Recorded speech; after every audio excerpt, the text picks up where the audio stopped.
Halo, Assalamualaikum warahmatullahi wabarakatuh. Yuk kita belajar bareng lagi dengan saya Indriani Retno Asih. Yuk kita belajar bareng. Bismillahirrahmanirrahim ya teman-teman. Ya, dan kali ini kita akan belajar tentang FR ujian SKB CPNS tahun 2019. FR ini berdasarkan teman kita yang sudah ujian pada tanggal 14 September 2020 ya teman-teman. Ini formasi D4 kebidanan. Oh ya, ada tips ya. Pada saat mengerjakan soal harus tenang dan teliti. Harus benar-benar teliti membaca soal dan memahami apa maksud dari soal tersebut. Harus paham arah soalnya itu mau ke jawaban yang mana ya teman-teman. Yuk kita belajar FR bareng. Selamat belajar ya. Semoga sukses bagi teman-teman yang belum ujian. Bismillahirrahmanirrahim. Oke, dimulai dari yang kesehatan umum ya. Di sini ada visi misi Kemenkes. Ini ada dalam kurungnya gotong royong. Mungkin yang ada kata-kata gotong royongnya ya teman-teman. Dan ada undang-undang BPJS sama undang-undang CKN. Terus ada hari cuci tangan dan HKN, Renstra yang berkaitan dengan kesehatan, imunisasi yang diberikan bersamaan, aspek fundamental SDGs, manfaat imunisasi, manfaat KB, cerdik, PHBS keluarga, dan undang-undang perlindungan nakes. Dan yang soal kebidanan ini ada Ibu Nifas yang menyusui bla bla bla bla bla, dan mungkin ini dia memilihnya AKDR ya teman-teman. Terus ada seputar nifas, lumayan ada 3 soalan. Terus ada fase-fase ibu bersalin, ada efek samping KB 3 bulan itu apa, ada soal tentang KB yang berlaku 5 tahun itu apa, dan ada soal tentang penanganan selanjutnya jika sudah dilakukan penanganan awal asfiksia, dan ada soal tanda belum lepas plasenta. Di sini ada dalam kurungnya ya teman-teman. Padahal di pilihannya ada tali pusat memanjang, semburan darah tiba-tiba, kontraksi uterus kuat, dan kandung kemih kosong. Kenapa? Mungkin heran ya, soalnya kenapa tanda belum lepas plasenta yang ditanyakan. Terus soal kebidanan yang selanjutnya yang ditanyakan itu ada alat sterilisasi yang paling bagus itu apa, ibu bersalin ada keluar cairan bercampur mekonium, rencana tindakan yang dilakukan itu apa. Dan di sini ada tips nih, harus paham urutan APN ya. Dan ada soal tentang pengertian persalinan, ada penanganan ibu nifas yang perdarahan itu mungkin harus dilakukan apa dan bagaimana ya teman-teman. Terus ada perdarahan masa nifas, terus ada bidan memberi informasi termasuk sebagai apa. Terus ada soal hilang sensitif BAK kenapa.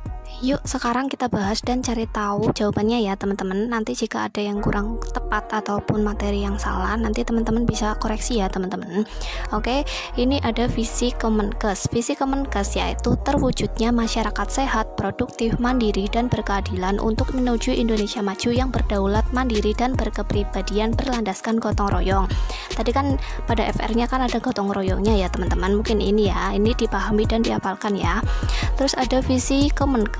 Ini yang visi Kemenkes menurut ini yang ada surat edaran menteri tanggal 20 Desember 2019.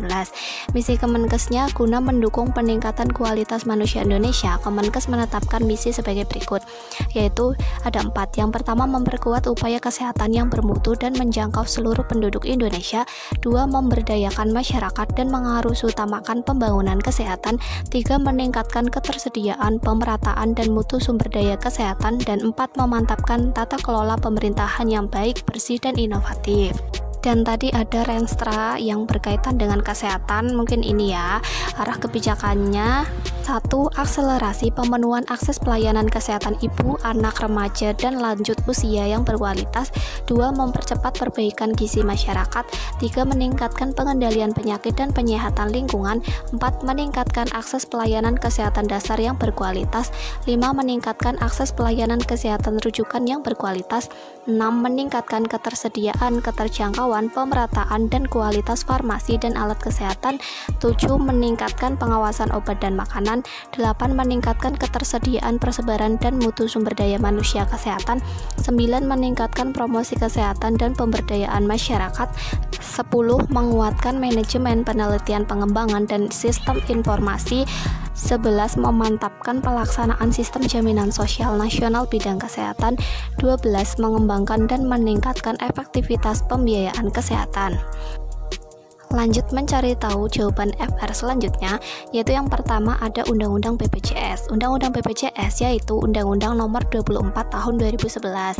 2. Undang-Undang SJSN yaitu Undang-Undang Nomor 40 Tahun 2004. Yang ketiga, Hari Cuci Tangan yaitu pada tanggal 15 Oktober.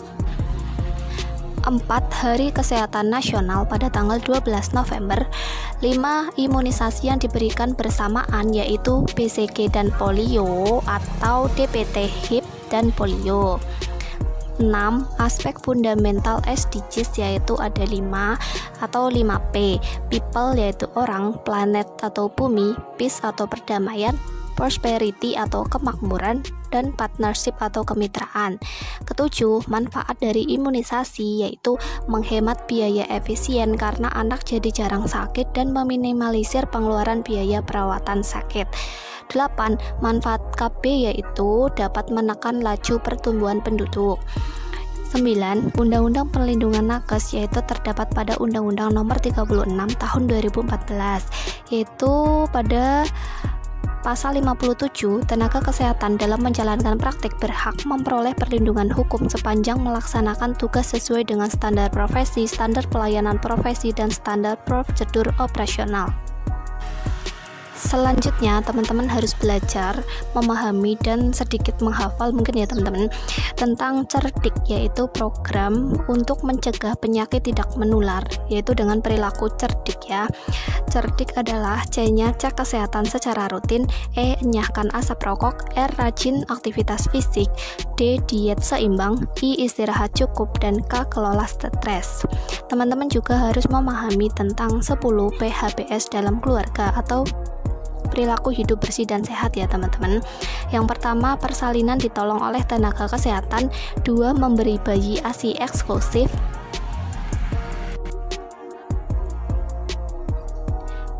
3. Menimbang bayi dan balita. 4. Menggunakan air bersih. 5. Mencuci tangan dengan air bersih dan sabun. 6. Menggunakan jamban sehat. 7. Memberantas jentik di rumah. 8. Makan buah dan sayur setiap hari. 9. Melakukan aktivitas fisik setiap hari. Dan 10. Tidak merokok di dalam rumah. Pertanyaan yang mungkin muncul tentang program cerdik yaitu yang ditanyakan tentang kepanjangan dari C, E, R, D, I, atau K, atau mungkin bisa tujuan dari diadakannya program cerdik, yaitu program yang merupakan program untuk mencegah penyakit tidak menular. Dan yang 10 PHBS keluarga ini yang ditanyakan yang merupakan program PHBS dalam keluarga yaitu apa saja, kecuali atau yang tidak termasuk dalam PHBS keluarga. Seperti itu ya teman-teman. Oke, dan demikianlah FR yang kesehatan umum. Kita lanjut ke bagian yang kedua ya. Kita akan membahas FR yang tentang soal kebidanan. Oke guys, semangat ya. Terima kasih sudah menonton video ini. Mohon maaf apabila ada kesalahan. Mohon maaf yang setulus-tulusnya. Terima kasih, bye-bye. Wassalamualaikum warahmatullahi wabarakatuh.